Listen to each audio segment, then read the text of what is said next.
today? Today is a big day, the historical event today. Listening to the President Joe Biden's speech today, I felt deeply in my heart. Um, um, it's a mixed feeling for the America because we went through so much these days. However, his speech is such inspirational, and I felt very happy for America and very hopeful and promising. Anyway, because today is a happy day, so I'm happy to speak about talk about the lesson today, and I cannot avoid sharing my feeling to my audience.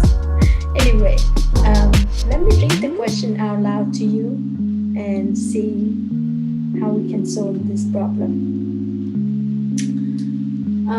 Find the volume of a solid whose cross section perpendicular to the y-axis are isosceles triangle with its hypotenuse in xy plane. So on the board, I show you the diagram. This is the x-axis, this is the y-axis, and we have the straight line x equal 3 because the x, this line is go through the x equal 3. So it has the equation x equal 3. This is a straight line. And we have a function y equals square root x given. So the question asks us to generate revolving the region along the y-axis. However, the cross-sectional area in this question is no longer a disk like in other previous question we did. But this is a little bit different, which is the cross-section is a triangle, right triangle, with the two sides equal isosceles. So the side equal the side. So I draw this diagram to demonstrate that you can see that this is the hypotenuse of the triangle of the right triangle, and this hypotenuse perpendicular to the y-axis, right? This hypotenuse. So imagine we cut through the region by these slides, and these slides are not the fixed line, they're not the same size, but they're changing according to the shape of the function, right? So you can see that at the bottom here, this is the triangle getting bigger and bigger. So here is a small triangle, and then it gets bigger and bigger at the bottom. And the reason the shape is changing because it's shaped along with the function. And therefore, we're not dealing with a fixed number, but we're dealing with the rate of change. And that's why we have to use calculus, which is the rate of change. Now, so think about this for a moment. How are we going to deal with this question? How are we going to do it? So first, let's make observation. To generate this function, this cross-sectional area along the y-axis, we have to know the boundary. We have to know what the number we generate from 0 to what. So if x equals 3, we substitute to find the y coordinate here, right? So if our x equals 3, our y equals square root 3. So that is the coordinate of this y here. So now we know we'll generate the volume between 0 and square root 3. So that's the first thing we do. Second step, we have to, because we generate about the y-axis, so we have to find the function in term the function of x, right, in terms of y. And the function of x in terms of y is a reverse function. So second step, we're going to find reverse function. Reverse function. So our reverse function is,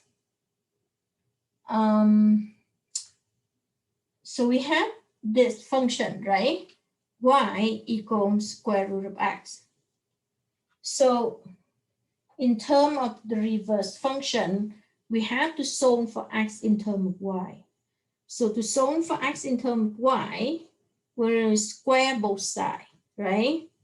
So that the x here will cancel, the power here cancel with the root. We got x in terms of y, so x equals y squared. So now this is the reverse function. Reverse function f of y in terms of x, right? F of y. So that is the first step we should do. Secondly, any volume would be equal the cross-sectional area times width is height to form a three-dimensional shape, which is the form of volume. But our cross-sectional here is not a circle, it's a triangle. So we have to find, so step 3, we have to find the area, right? The area of a cross-sectional shape. And the shape here is not a disc like we did before, but it's a triangle, right? And it's a right triangle, right isosceles triangle. The side equal the side, okay? So I mark here the side equal the side. So imagine you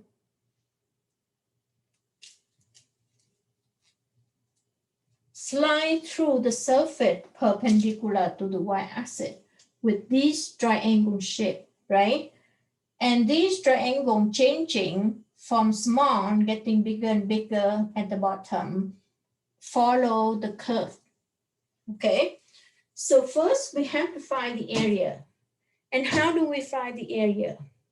The area of the triangle equal, so any area of the triangle, right triangle, or any angle equal base times height divided by 2.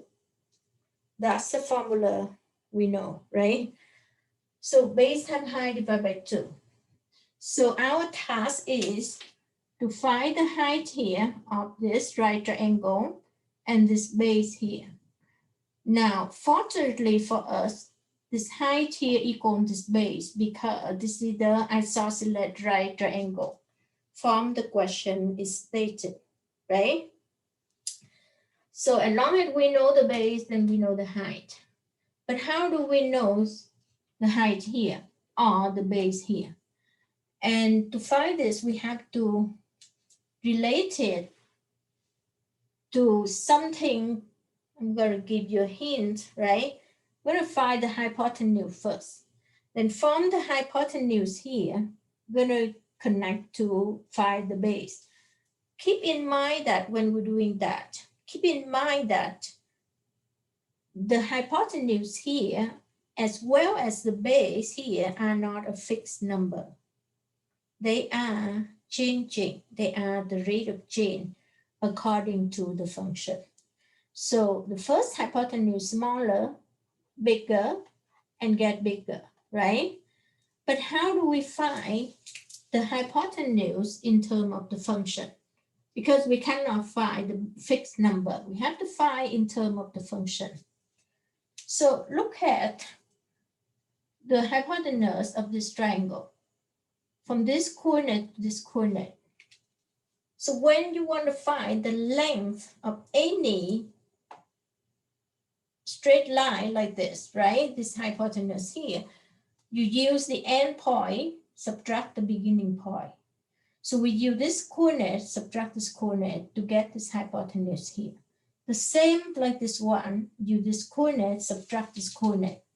This coordinate, subtract this coordinate to get the length of it, the length of the hypotenuse, right? I mark the HPP is the hypotenuse. But we have to find it in terms of the function, right? Which is this function, subtract this function. And what is this function? This function is x equal 3. And this function is x equal y squared. So we use this function, subtract this function.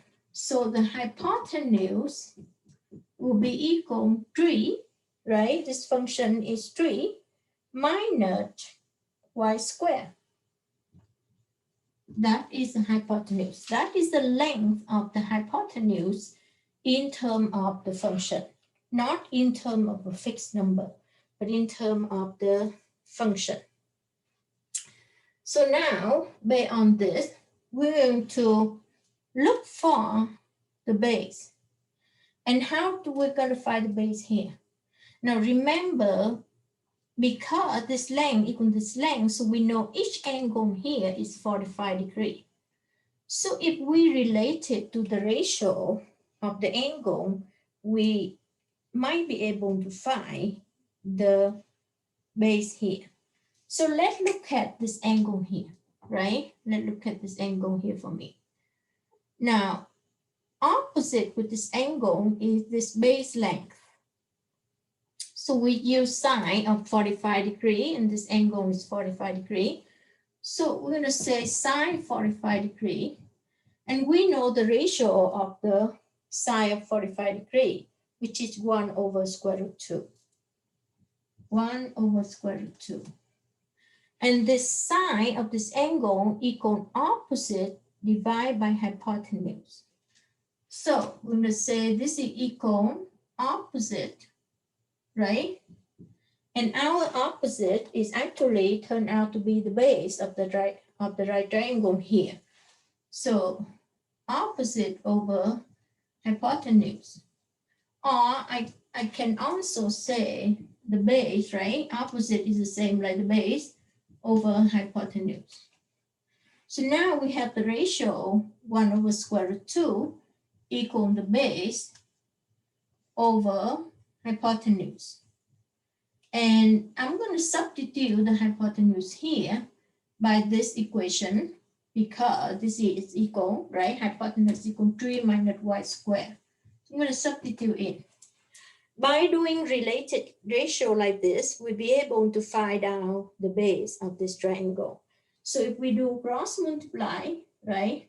This time that equal this time this. So 3 minus y squared times with 1 is just the same. Will be equal the base. And I'm going to put the base, just the b letter for now, okay? B times with square root 2, right? B times square root 2. So for b, we will divide both sides by square root 2. And therefore this cancel. So we left with the b will be equal to this number, right? B equal this number. So now we know the b's in terms of the function. And b here is the base, right? So now we'll be able to find the area of this cross-sectional area in terms of this function.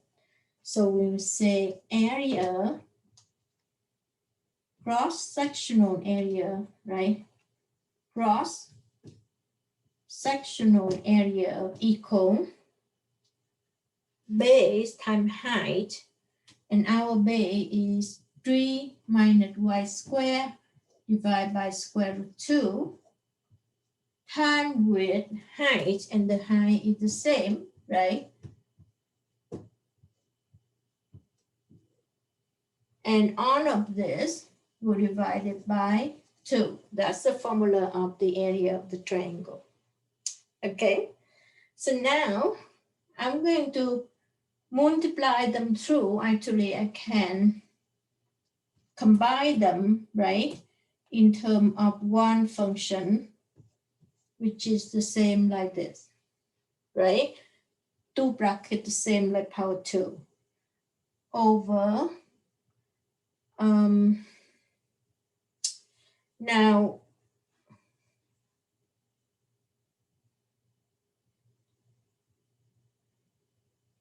so this time this the same like this, and this time this will give us, okay, let me see, area equal the base equal our base equal 3 minus y square over square root 2. So base times height, that's right, divided by 2 is the area. So we're going to simplify this. So this time with the top will result in this one, right? The bracket like that. This time with that will result in 2. Remember, we have to divide by 2, which down here we can bring them to multiply. So we get area equal 3 minus y square on of the square over 4. That's the area. So now we know the cross-sectional area like this. All what we do is using the iteration technique, revolving the region around the y-axis by iteration technique. So our volume will be equal integrate from 0 to square root 3. And we're going to put the cross-sectional area, which is this 1, 3 minus y square, 1 over 4. And I'm going to put 1 over 4 outside here, right? We can do that.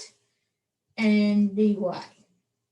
So by doing this, we'll be able to generate the volume of this cross-sectional region, right, along the y-axis. So let me continue here.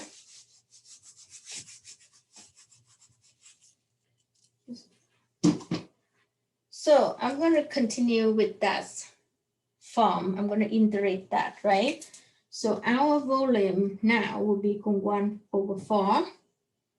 I want to expand the function first, okay? 0 square root 3.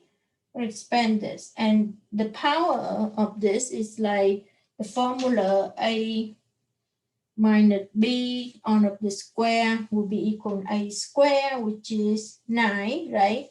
3 square is 9. Minus 2 times a times b, 2 times 3 is 6. b is y square. And adding with y b square, which is y to the power 4. So I'm just expand the bracket, right? And dy.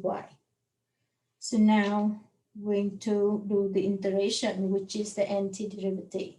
So the antiderivative here is 1 over 4 outside. 9 will become 9y minus 6 divided by 3y to power 3. Adding with 1 over 5 times y to power 5, and we'll generate it between 0 and square root 3. So volume will be equal 1 over 4, 9 times with square root 3, right? I substitute y here by square root 3 minus 6. Now let's divide it down. 6 divided by 3 is 2. Y here we substitute by square root 3 times to the power 3, right? Adding with 1 over 5. Y here will substitute by square root 3 again to the power 5 and minus 0. And why do I say minus 0? Remember, we have to subtract this, right? But if we substitute 0 in here, this term becomes 0. 0 substitute in here, this term becomes 0. They all become 0, so minus 0. So I'm going to have to continue to the next board. So let me continue up here.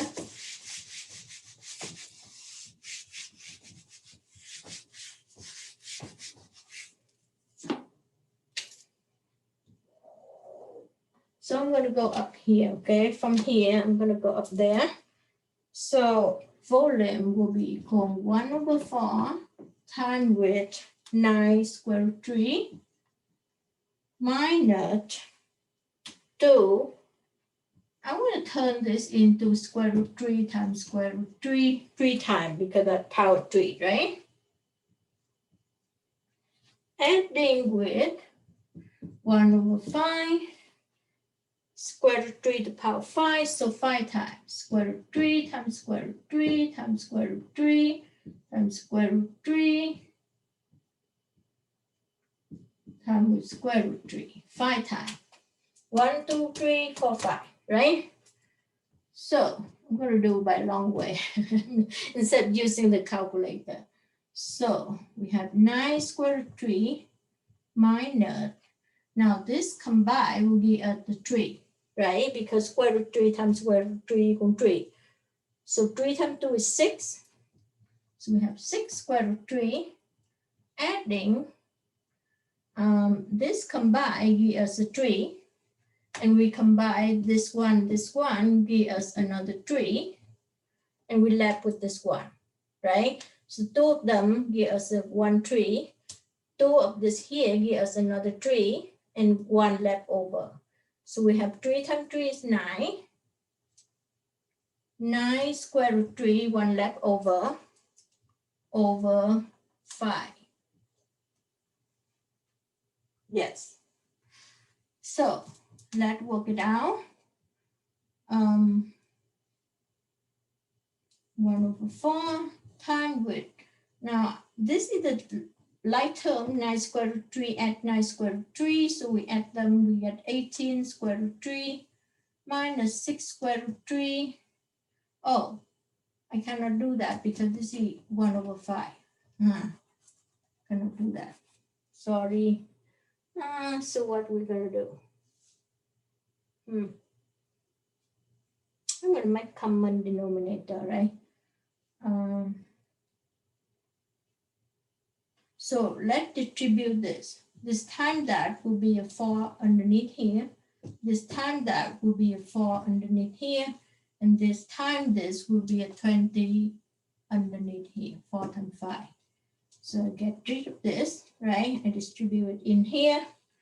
So now we have 20 here and we have 4 here.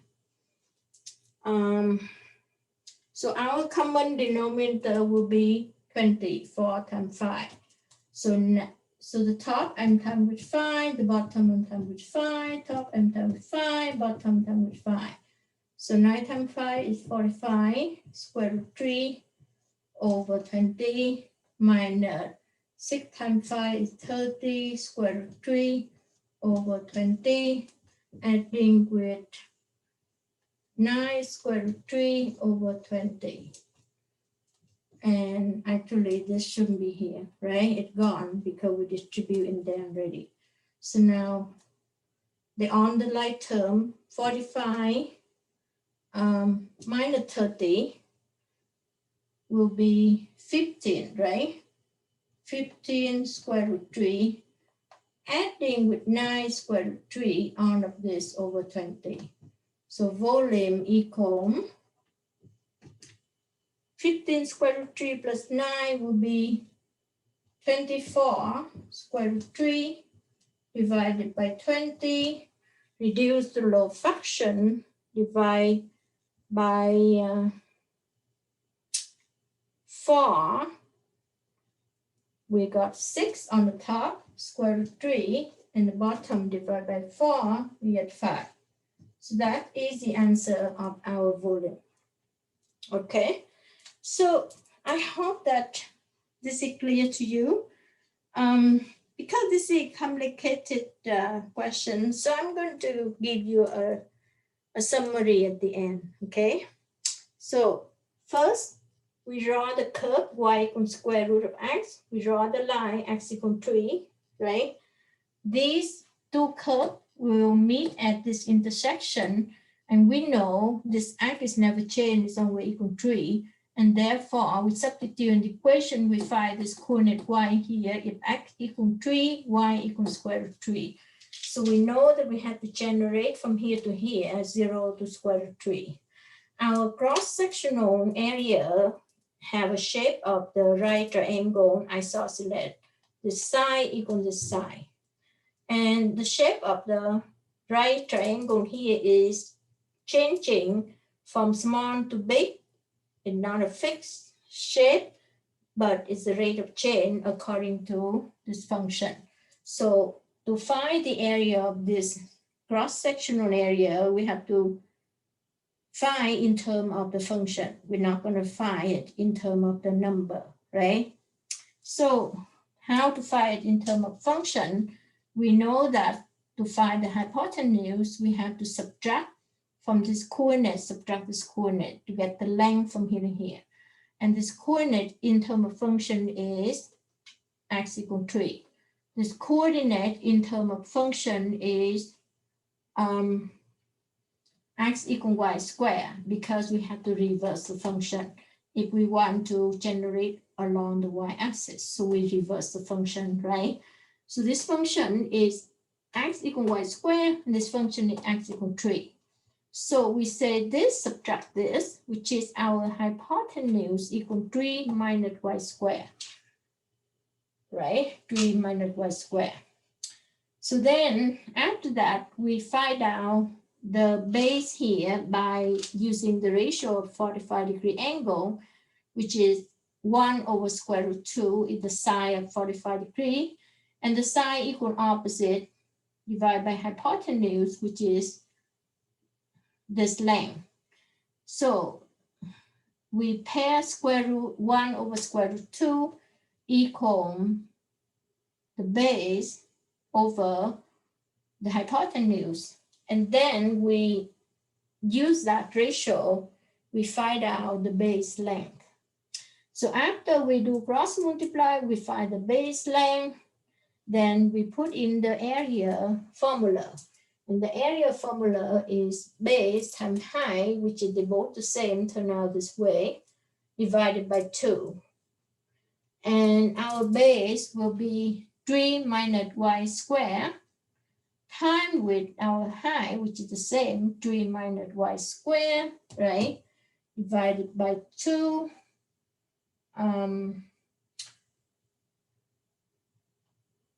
So divided by 2, but remember we have to divide it.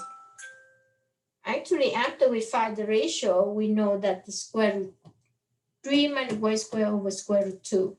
So square root 2 times with square root 2 turn out 2. We have to divide by 2, so that is over 4.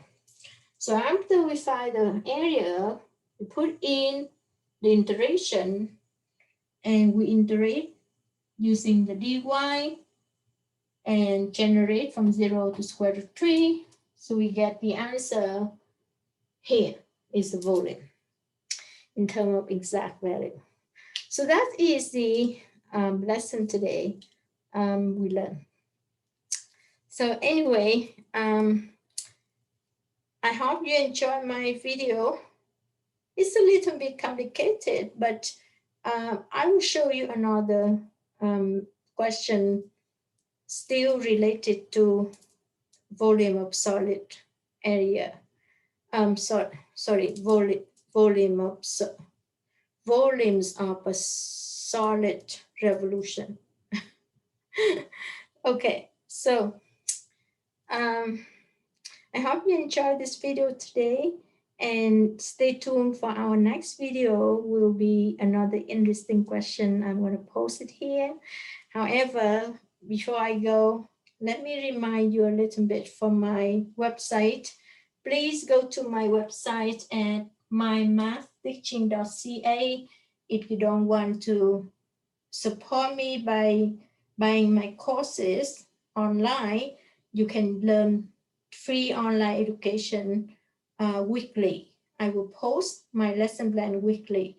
So if you want to be curious or interested, let's go to my mymathteaching.ca, and I will post weekly lesson plan, except that maybe the exercise part and the whole lesson sometime might not be download the full thing. If you register for my full course, you get access to everything. But if you learn from the my website here, you can follow it along, watch the video. If you don't want to do homework, that's fine. You can watch the video to understand about the topic. If you take the Math 12 calculus in the school, high school, or in the university when you have to take calculus, this lesson is powerful tools for you to understand this topic in a depth knowledge. So anyway, thanks for watching and bye for now.